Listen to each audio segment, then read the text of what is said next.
Hi again. So in the last video, I started with this claim that interpersonal and structural forms of justice are preconditions for character education.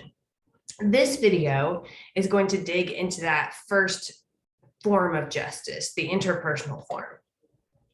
And it's going to answer the question, why is justice in interpersonal relationships a precondition for character education? Or stated less positively, how do bias and or prejudice in interpersonal relationships undermine character education? My worry in raising this question is that it will seem so obvious that it's almost silly to talk about. But the reason I bring it up is because while bias always undermines learning, instructor bias in the context of character education can do particular kinds of harm, and it's helpful to know what those forms of harm are. So we'll dig into a couple of examples, but first it's helpful to have definitions on the table. So here's how I understand interpersonal bias or prejudice.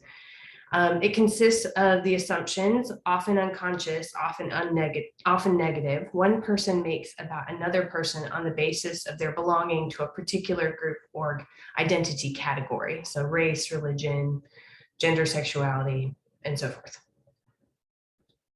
All right, so a lot of y'all have done a lot of work on how bias shows up in the classroom. Here are just a few examples. So instructors might express stereotypical expectations like women aren't particularly good at advanced math. They might invest less time or attention in some students, so choosing to mentor some students that they feel more comfortable with because they share the same identity group. They might express particularly harsh criticism either in class discussions or in graded feedback, or they might ask an individual to represent the views of a particular identity group as if that group held one consistent position. So how do Muslims feel about the following policy? Those are just a few examples of how bias might show up in a classroom. So now let's look at how it might show up in the context of a class that is trying to do character education. So imagine you're a student in the divinity school, taking a conflict skills course, and your faculty person has the following virtue-related learning outcome. Students will listen empathetically to dialogue partners, asking follow-up questions, recognizing nonverbal cues, and reflectively summarizing key points. So that's a skill outcome, by the way, and it's a skill that contributes to the development of empathy, because position taking is part of the work of empathy. If you're interested in this, Hannah Reed will have a full workshop on empathy, I believe tomorrow.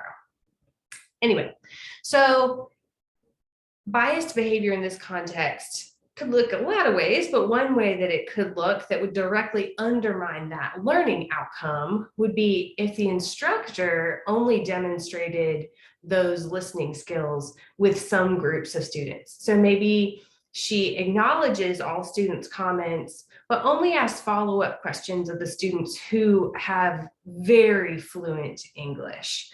So she's not particularly patient with people trying to find words to express their questions if their first language is Spanish or Chinese or Arabic or whatever.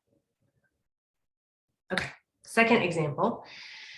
Imagine a student is in an entrepreneurship class 101, and creativity is one of the central learning outcomes. So the faculty is looking to see if the students can generate out of the box ideas in their business plans.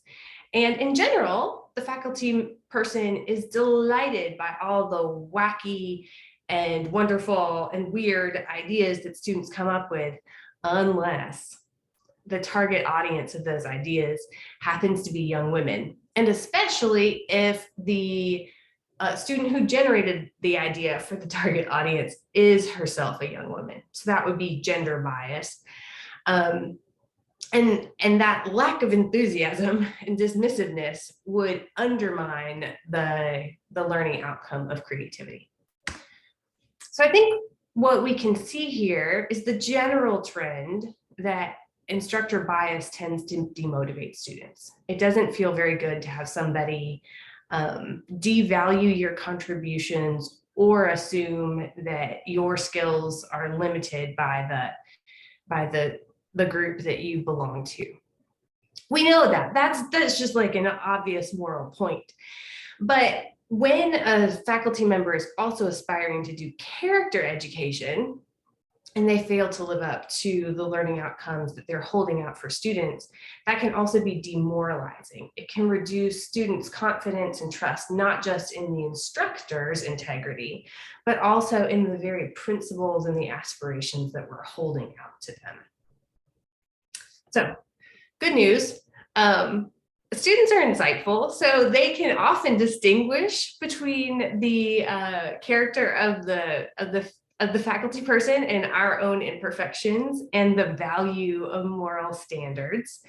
And I don't think we have to be perfect, in part because students, in my experience, and I've had to apologize a time or two, students really respond to an honest apology. And then last but not least, of course, we can learn and grow. And I'll be putting some resources below this video that you can use for that end. But I also know I'm speaking to an audience that has done a tremendous amount of work on bias and prejudice and building inclusive classrooms where belonging is a central feature. So I don't want to presume that this isn't already good work that you have done. I just want to point out why it's especially important in the context of character education that we address personal biases and build inclusive and equitable classrooms in our interpersonal relationships, because those are part of what that's our way of modeling and practicing what we're preaching. And to do anything less is to undermine the learning outcomes and the learning goals of character education. Thank you.